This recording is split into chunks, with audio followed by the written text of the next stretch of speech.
One Piece chapter 1173 is here. It was an excellent chapter. So many great moments, so many exciting questions being presented that we should get answers for. It seems like Oda is promising answers for. I loved this chapter, starting with Dory and Brogy. I really enjoyed Oda's humor in this chapter. A lot of times when the Straw Hats don't have focus for a while and then we check in with them and we just kind of get a bit or a gag where they just kind of like say a thing and it's in line with all the other gags about them. It makes it feel like the characters can be reduced to a gag, but in this chapter, he leaned into his humor as while checking in with these Straw Hats several times, but it felt like useful humor or I thought it was funny. For Zoro, we focus on his tendency to cut first, ask questions later, but he has a plan. He actually has a plan with all this, but first he wants to know, is it fine if I cut through them all? And you have Hadruden and Stanson who are like, no, I mean, they're one of us, and it's not really a good form to be cutting down our own, and we don't want to harm our warriors who have earned our respect. And then these warriors who have earned their respect, who have now been Domi Reversi'd, start taunting them, and they're just like, you know what? Cut him. There was a lot of theorizing about what Zoro's plan was. You know, I saw somebody say in my comment section that they thought that Zoro would ask Dory and Brogy, who's the strongest of the two of you, and then they would turn on each other, reminiscent of Little Garden. I thought maybe he'd cut the earth and split them apart from Yarul.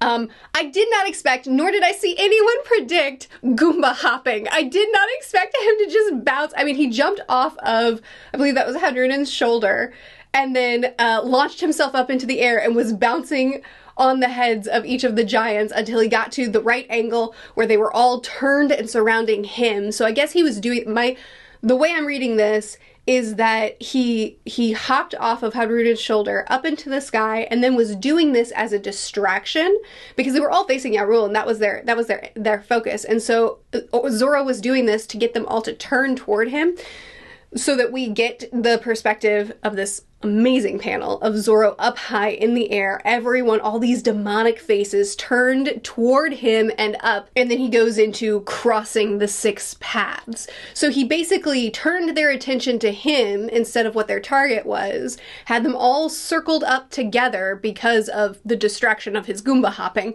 and then he cut them all through. Oh, it's so cool. I'm excited to see this in the anime. I admit I'm not good at keeping up with the anime, but there were certain episodes that I need to watch, and I feel like this is gonna be one of them. For that purpose, and also for clarity, because I don't totally know what happened next here. So he did that with them, and then he turned on Dory and Brogy. So what we see is he calls out their names. He goes, Dory, Brogy, as if he's surprised to see them there. But I know he's not surprised to see them there. He saw them there last chapter. So I know he knows they're here. I'm not sure why he's calling out their names. I do see that he's got his swords up, he slashes down, and that propels him, I believe, out of their way so that they then slash through each other. But then he looks surprised about this. So the way I read it was maybe he never intended on causing them harm. He just caused a distraction toward them, or a distraction for all the giants, and then he thrust himself out of their way because he never intended to harm Dory and Brogy, and then they ended up harming each other. I assume his reaction, his what, was primarily because he never intended them to hurt each other this much. Maybe it's also just him recalling Little Garden and seeing such a similar scene play out again, but this time, you know, very horribly. This time it causes them great damage that could be long-lasting harm. It's also possible that when he got between Dory and Brogy and then launched himself away because he was between them for a second, it's possible that he started to turn, he started to get Domi Reversi'd, and the effects of that kind of, like, he could feel it in himself. He could feel something happening to him, but he wasn't there long enough that it actually reversed him. Possibly. Maybe that's what the is. I'm not 100% sure what I think happened here with Zoro and Dory and Brogy, but certainly no one wanted to see them fall here. We have multiple people calling out, Captains, Dory, Brogy, like multiple people are saddened to see these two fall. They didn't care about the nameless giants that all got slashed through by Zoro 2 seconds ago, but not the captains. Understandable that they would be more attached to these two. I'm just teasing. Gunkko and Brook. This cracked me up. Last chapter, we found out that Brook he went away somewhere. He left everyone else tied up and he got away. Here I am thinking of Brook. I'm picturing Brook sprinting through the landscape, running across the branch, getting somewhere to do something awesome. And instead we see him inchworming his way across the terrain to get to Gunkko. That is so funny. And again, I gotta see the anime for this chapter because I feel like they're gonna drag this out in the funniest way. Maybe even have action going on and then just cut back to Brook just inching along. It also just feels like so his character that while all this chaos is going on, he's just like, and push, like as he's trying to get to where he needs to go, just being joyful and jolly and not worrying about the time spent, not getting frustrated, just goofy and push as he's trying to inch his way closer. But anyway, when he does see her, he immediately starts shouting out to her, he uses her name. What a way to reveal her real name, that he just shouts it out and then moves on. We don't have any time to just like stop and be like, I'm sorry, what?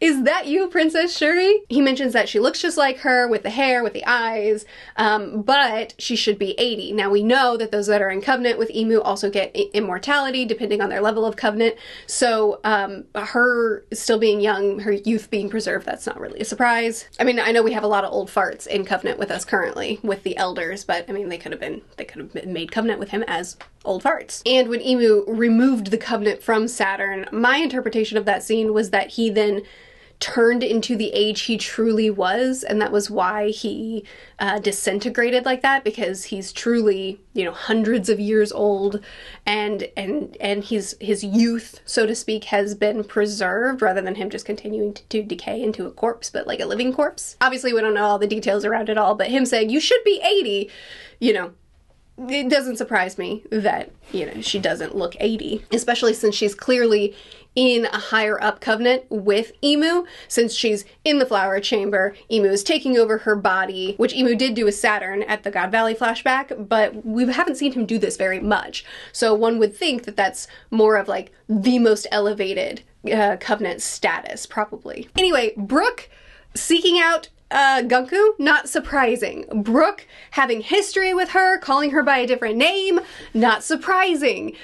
Brook saying, I never wanted to think of you again for the rest of my life, not the father-killing princess. The life you stole away belonged to the man to whom I owe everything. So the king of her kingdom, where she comes from, probably, we have history about Brook, we kind of know some information, we assumed that he might have been a royal guard. Supposedly, the person that he owed everything to, the person that he was the most loyal to, was her father, who apparently she killed. Now, my first assumption is that it must have been, I assume, because there's a lot of parallels here, I assume that it is possible that Gunkko might have approached Emu to enter covenant out of desperation, much like Harold, that she had approached Emu asking for help for her kingdom, and then Emu took advantage of that, took her over, possessed her to kill her father. So it's similar to Harold, it's similar to Loki. I mean, Loki obviously wasn't possessed, but he had to kill his own father, that he took all the blame for it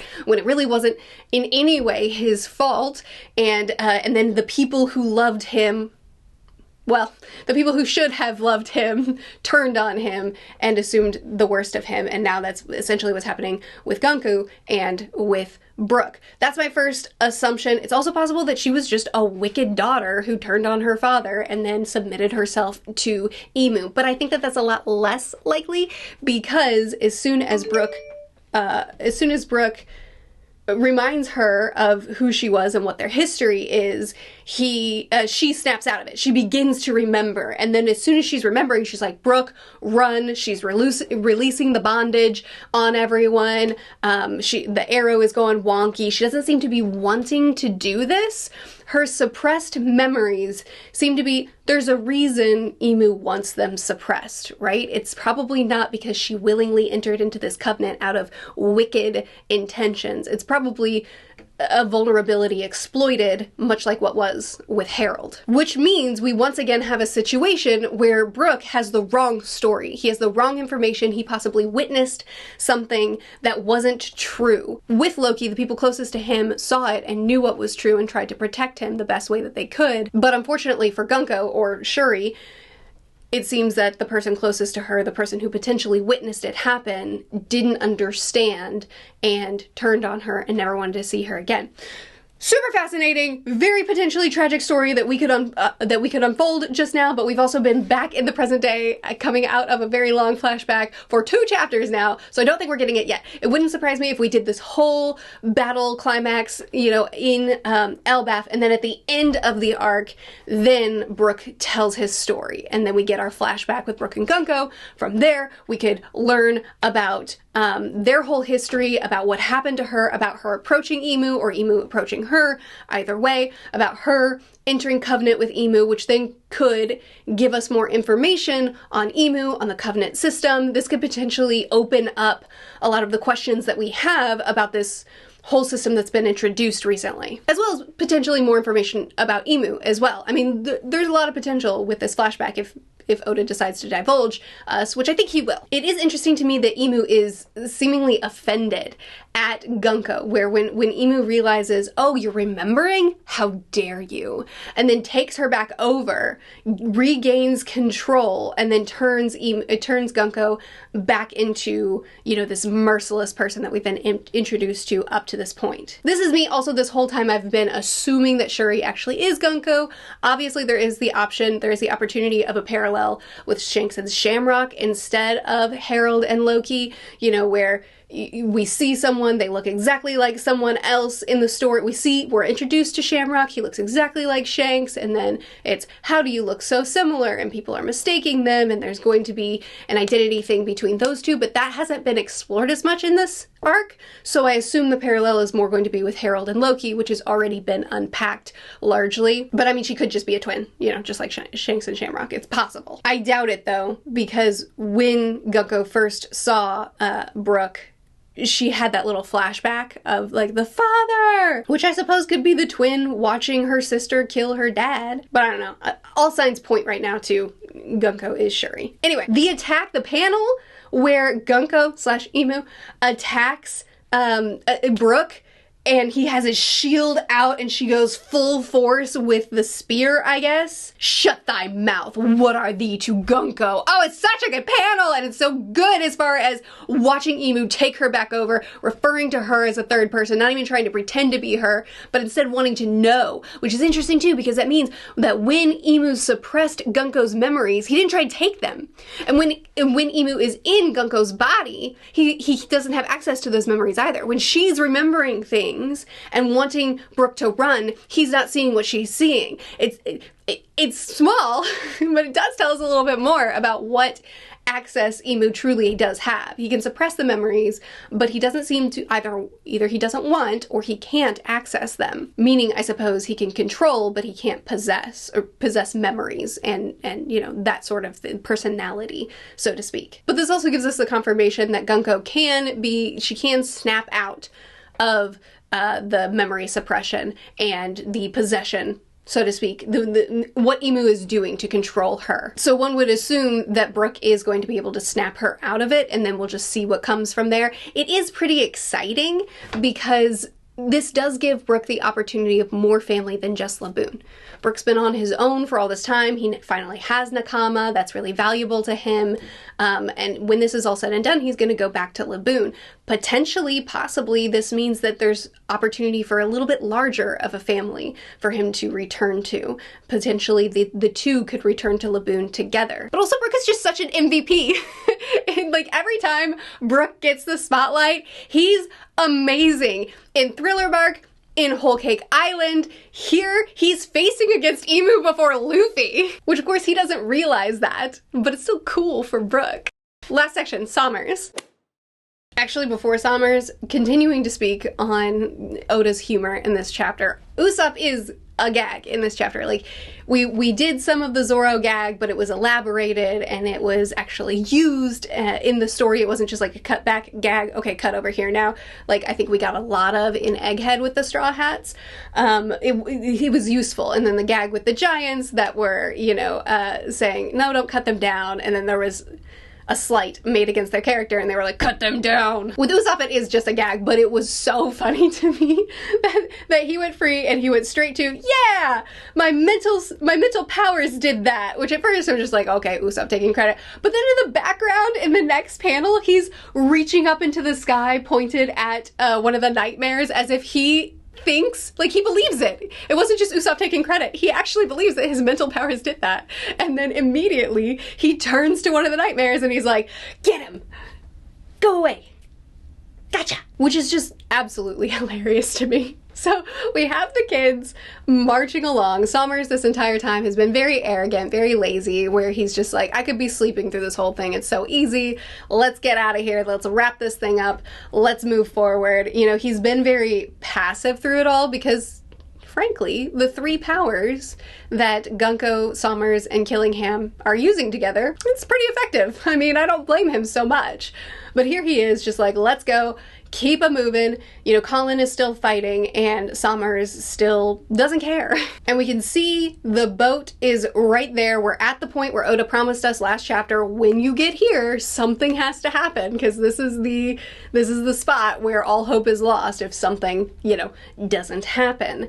And what we get is the giants. It's the moms and the dads and the grandmas and the grandpas that are here for their children, that are here to protect the next generation. It's the warriors of Elbaf, not using their might to steal and kill and pillage and whatever else Oda didn't tell us. It's not them reverting back to their old ways that caused destruction in the world, but rather it's them using their warrior pride to protect their people, to protect their children. And it's so interesting that we took the warrior generation of Elbaf, who still maintained their warrior pride, even though everybody else, the younger generation, was extreme pacifism, and they said, well, we still got some warrior pride in us. They also have the history of Elbaf with them. They also remember who Nika is, and the fact that Nika is such a figurehead for all of Elbaf. And so they see this fake Nika that's been created by Killingham, and they look at it and they say, we know who Nika really is. They said, you call that Nika? Don't play games with us. And I expected it to be like Luffy and Loki to come up to the Sun Realm, see this big threat, save the children, done. And I do expect that after this chapter, the stakes are going to escalate, because right now things are looking pretty good for everybody. Right now it's looking like, okay, Elbaf is in the home stretch for a win. So I think things have to escalate one way or another so that when Luffy and Loki come up to the Sun Realm, there's something for them to do. But before that happens, it is really nice to see the warriors of Elbaf rise up for the sake of their children. Not for the sake of their own vain prosperity or conquering, but for the sake of protecting their children, protecting their future. So we have the two getting ready to do the signature Elbaf attack, and then, what's his name? I've forgotten his name. Roto. And then Roto shows up, he's like, hold on, 3. Which we've never seen 3 before. I don't think I have a horrible memory, but I'm pretty sure we've never seen 3 before. Apparently 3 can line up, and it seems like make the attack that much stronger. So is there a limit? Regardless, another excellent panel as they blast through the fake Nika right before the real Nika rises up to the sun realm to continue to protect the people of Elbaf. Amazing imagery here. But then, this is actually my favorite part of the chapter. This here at the very end with Smers is my favorite part of the chapter, because as Nika goes, the fake Nika, the nightmare Nika, goes flying, Smers, lazy as always, instead of dodging, instead of taking the hit because he's immortal and he can regenerate, he just says, I don't want to be hit by that, and he just carelessly bats it away in any direction, who cares where, and destroys his own ship. Now, the reason I love this is because one of the lines that Smers said that has clung to my brain, because I think that it's got to be a theme of this arc, though I haven't, you know, there's still options of how it could be. I gotta actually look it up because I don't remember it. But it has clung to my brain, I promise. Okay. Two quotes now that I'm in my notes and I'm seeing this, and it wasn't Smers that said it, so my memory betrayed me a little bit, but it was Killingham that said it. First of all, Killingham said, he was mocking them for their inaction. He said, "You thought someone else would save the children, and now they're going to be killed." So Killingham was essentially mocking them for their inaction. You thought someone else would take care of it, and now because of you, you're in this situation, which is essentially what happened with Smers. He has been inactive, he's been very passive this entire arc because of his arrogance, because he was so sure that this was done. It was in the bag for them because they were so overpowering. And it is his inaction, it's his laziness, it's his inattentiveness that caused this situation. But the other thing Killingham said in this arc is, "Remember, Elbaf, you created these monsters yourself."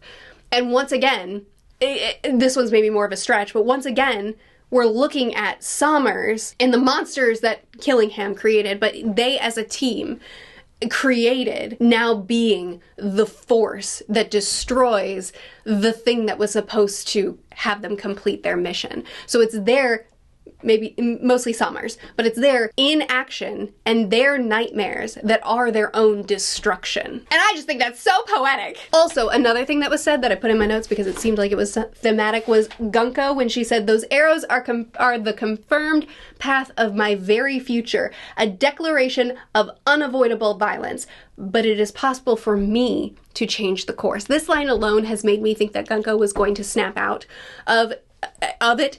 And here, I think, is what we're seeing, the beginnings of that very thing coming to fruition. It is her unavoidable violence. It is her confirmed path of her very future that Imu has decided for her because of his influence over her in this covenant. But it is possible for me to change the course. I think we will see her change the course. Something unavoidable. Something that seemingly, and for Imu, he believes should be confirmed. But it is possible for her to change the course. What will that look like?